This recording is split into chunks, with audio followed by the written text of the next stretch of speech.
ভারত বরাবর নিয়েছে, নিচ্ছে এবং ভবিষ্যতেও নেবার চেষ্টা করবে।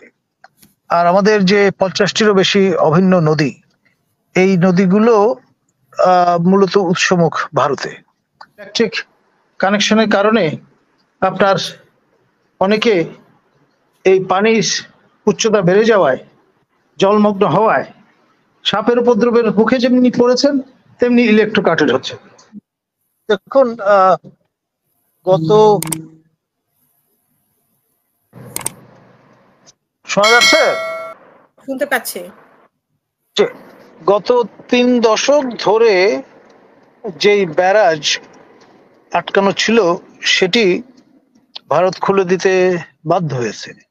এবার জলের তোর এত বেশি, এবং আপনি জানেন যে তারা উজানে, আমরা ভাটি অঞ্চলে। পার্বত্য ত্রিপুরা যে দেশীয় রাজ্যটি, এটি রিলাক্টেন্টলি ভারত এবং পাকিস্তানে দুই ডোমিনিয়নে বিভক্ত হওয়ার পর ব্রিটিশ রাজ মূলত তারা ভারতে যোগ দিয়েছিল, এবং এই ভারত ভুক্তি বিষয়ক মামলা 60 সন পর্যন্ত চলেছে আদালতে। ত্রিপুরার মহারানী ঢাকায় এসে 3 দিন অপেক্ষা করে যখন খাজা নাজিমুদ্দিনের সাক্ষাৎ পেলেন না, তখন রিলাক্টেন্টলি তাকে ভারতে যোগ দিতে হয়েছে, বা তাদের যোগ দিতে হয়েছে। এবং এমন ভাবে আমাদের এই পোকায় কাটা, মানে মথ ইটেন ট্রাঙ্কুলেটেড ম্যাপ অঙ্কন করে দিয়েছিলেন স্যার সিরিল রেডক্লিফ। তাতে যাবতীয় যত উঁচু জায়গা সব ভারতে, আর যাবতীয় যত নিচু জায়গা সব দিদেন ইস্ট পাকিস্তানে, তার ধারাবাহিকতায় বাংলাদেশে। তো ফলে ঐতিহাসিক ভাবে এখানে নদী ব্যবস্থাপনার সুযোগ ওই অর্থে এককভাবে আমাদের পক্ষে করার সুযোগ নেই। আর যারা উঁচু জায়গায় বসবাস করেন, তারা ভ্যান্টেজ পয়েন্টে থাকেন, পজিশনে থাকেন, এবং বার্গেনিং, যে ফলে সেটার সুযোগ ভারত বরাবর নিয়েছে, নিচ্ছে এবং ভবিষ্যতেও নেবার চেষ্টা করবে। আর আমাদের যে 50টিরও বেশি অভিন্ন নদী, এই নদীগুলো মূলত উৎসমুখ ভারতে। কিছু কিছু ব্যতিক্রম আছে, যেমন ব্রহ্মপুত্র বা যমুনা চীন দেশ থেকে এসছে, আমাদের 3টা প্রধান নদীর একটি। তো ফলে অনবোর্ড চীনকেও নিতে হবে, নেপালকে নিতে হবে, ভুটানকে নিতে হবে। যদি আমরা নিতে সক্ষম হই, ভুটান, ভারত সব, মানে সবাইকে একসাথে বাদ ছেড়ে দিয়েছে?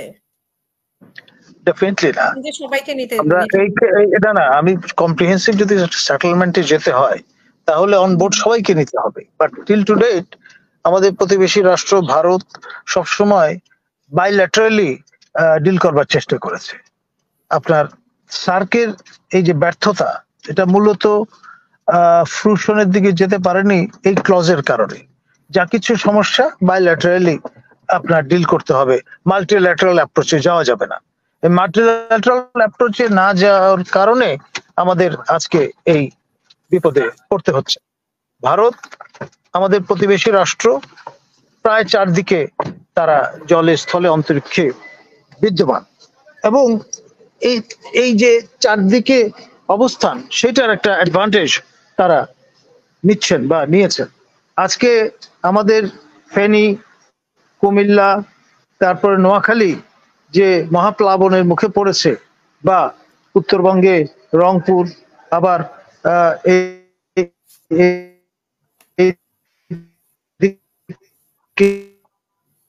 আপনার সিলেটে যে ফ্লাশ ফ্লাড, ভারত।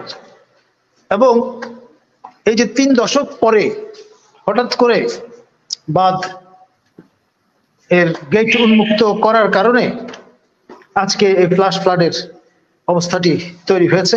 আমি নিজে কুমিল্লায়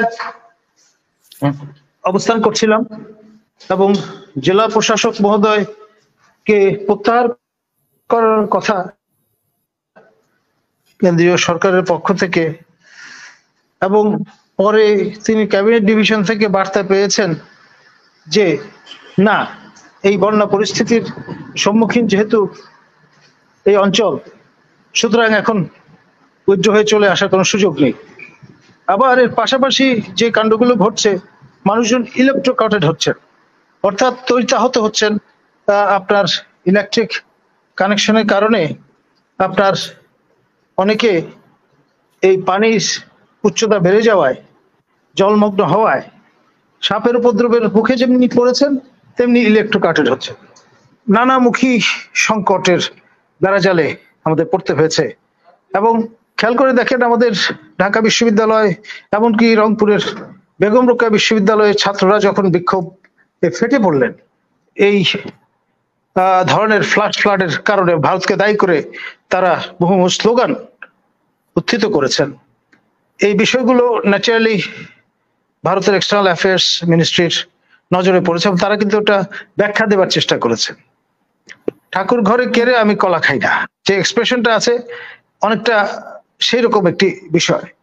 এবং ফর্মালি যখন কগনিজেন্সে নিয়ে এই বিষয়ে আপনার স্টেটমেন্ট ইস্যু করেছে external affairs ministry of India, তখন বুঝতে হবে যে এইটা নিছক আপনার প্রাকৃতিক ভাবে বিশ্লেষণ করবার সুযোগ নেই, এটার একটা রাজনীতি আছে। সেই বিষয়টার স্বরূপ আমাদের অন্বেষণ করাটা জরুরি। ধন্যবাদ।